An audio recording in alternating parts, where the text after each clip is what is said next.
chapter 25, verses 9 and 10.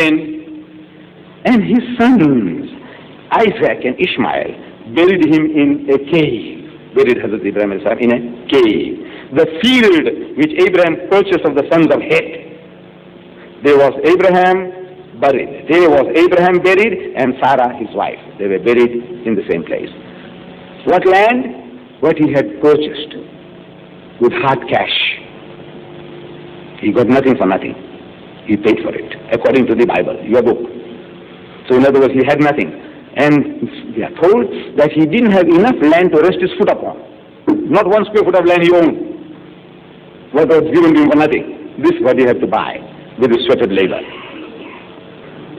Then in the book of Hebrews, for the Christians now, chapter 11, verse 13, this Hebrews, again Paul. Well, we use it. This Paul says, these all died in faith. All these prophets, were given promises. Allah, promised them the golden carrot dangled before them. So these all died in faith, not having received the promises. Not having received. They didn't receive it. Allah was dangling this carrot before them, like a donkey. Come. And they were being led. This is what Paul is telling us. But having seen them afar off, you see that golden carrot, donkey, far, you keep on going for it, they receive nothing. So I said, now, is it true, sir? Is it true that they didn't receive the promises? They got nothing. He got nothing. He was supposed to get the whole of Palestine for an everlasting possession, and he didn't own, not 1 square foot of land was given to him. Is it true? So, well, his book says so. So I said, therefore, this promise could not be of God. And the battle was over. A sincere man. Allah says, among them there are good people, the majority of them are perverted transgressors. But there are good people. He said, no, I can see the point. He's my boss. But I didn't want to cut short the discussion. We wanted to pursue this further.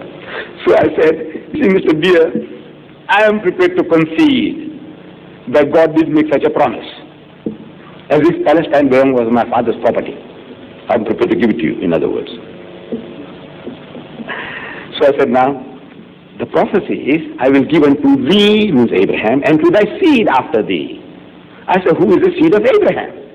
She said, we, the Jews. I said, no doubt. You are the seed of Abraham, but are you the only seed? I said, in the book of Genesis, the first book of your Torah, no less than 12 places, Ishmael, that's how they say it. Ishmael is described as the son and seed of Abraham, no less than 12 times. And as for Ishmael thy son, and as for Ishmael thy seed, says 12 princes shall he beget, and I will make him a great nation, because he is thy seed, no less than 12 times. So, I said, you see, sir, you are the seed of Abraham, and the Arabs are also the seed of Abraham. Why can't you both live in peace and harmony as brothers, instead of you lording it over them and kicking them out? He says, Deedat, you see, we had this country. We possessed it under David and Solomon. So, they are entitled to it. He said, how did you get it, sir? See, you came out of Egypt, 12 tribes, united people. Under Joshua, united people. And you go into a village, the village chieftain, they call them king. A little fellow, 500 people or 200 people living there in the village is a little king. Like the Bantus they have, Nkosi, everywhere, little Nkosi. So they had these Palestinians, they also had the little chiefs. So they went and knocked over one king, conquered him. Yeah, you are tribes, united tribes, 12 tribes against one little fellow there, and in one day they killed 30 kings. Can you imagine? They conquered 30 different countries.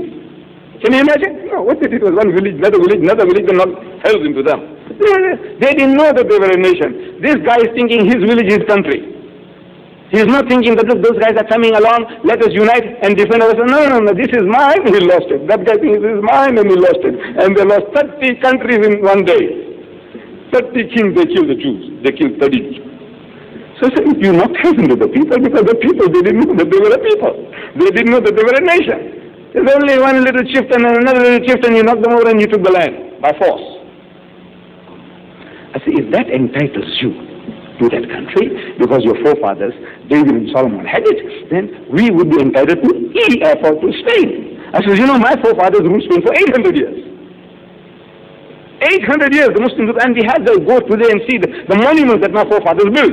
They're still there. If we had the power, can we go and reclaim Spain? He said, look, who built the Alhambra? You built it. My forefathers built it. So we're going to claim it. I said, the Dutch, can they go back to Indonesia? I said, look, our forefathers ruled it for 300 years. The Portuguese, can they come back to Mozambique? They said, look, our forefathers ruled it for 500 years. Nonsense. But he says, Deedat, we have it. It belongs to us. We got it now. I said, right, how did you get it? Might is right. Is that your principle? That by force of arms you took it away from the poor Arabs? If that entitles you to Palestine, then they have a right to take it back by force. Why are you complaining? If by force, if you are entitled, it justifies you taking away, possessing somebody else's property, then by force of arms they can reclaim it. What are you crying about?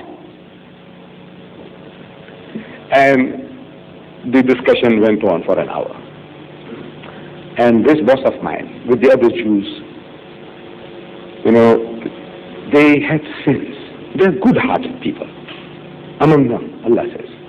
So he says, Deedat, we didn't know that the Arabs had a case. This is his confession. We didn't know. In other words, they programmed from childhood into believing that this is ours, emotionally, this is ours. So anybody wants to defend his property, says, no, you have no right, you're barbarians, you are thieves and brigands, you have stolen our land, so you have a right to repossess it.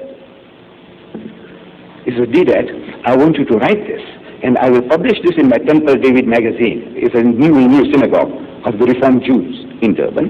He was the editor of this Temple David magazine. He said, look, you write what you are telling. You write, and I will publish it for you. I said, Mr. Deer, I can't write. Really, writing is very difficult for me. Talking is very easy. I like to talk. But writing, what a burden it is, I know. So he said, no, Deedat, you write as you speak, and I will improve it for you. I know he meant well, but we never came to that. What do you think happened the next day? From there on, the firm. You expect me to be fired, no? No.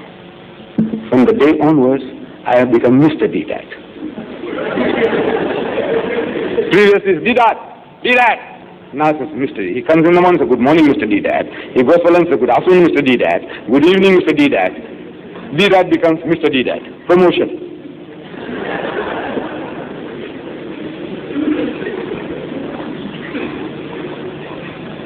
So in the firm, the other Jewish managers, the boss comes and tells them, say, this guy here, dispatch clerk is a lowly job in a white firm.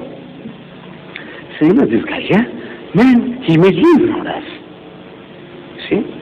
So he must have shared it with the other Jewish managers in the firm. The guy knows something, you see. So while walking through one of the departments, clothing department, and the manager of the clothing department, Mr. Bainat, another Jew, he calls me. I was wearing a white dust coat, furniture trade. He says, come here, Deedat. I say, yes, sir. You may dream, sir, Mr. Deer, I hear. But you can't do that to me. He says, as for Ishmael was a bastard. Look, this is how the brainwash program.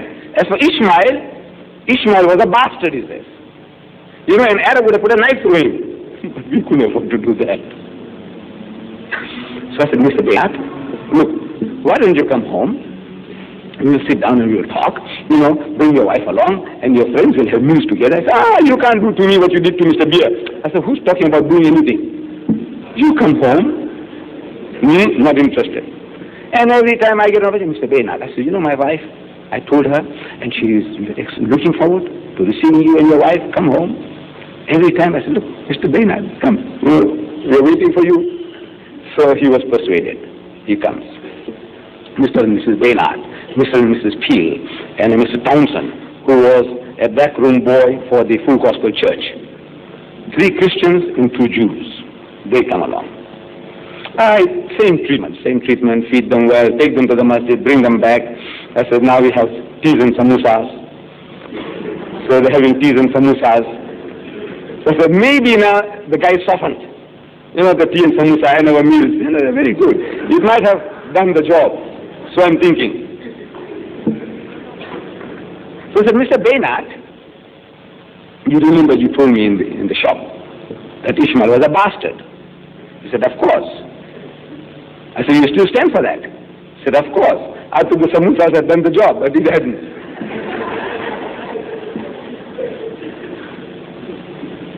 So I said, all right, Mr. Deedat, tell me now. According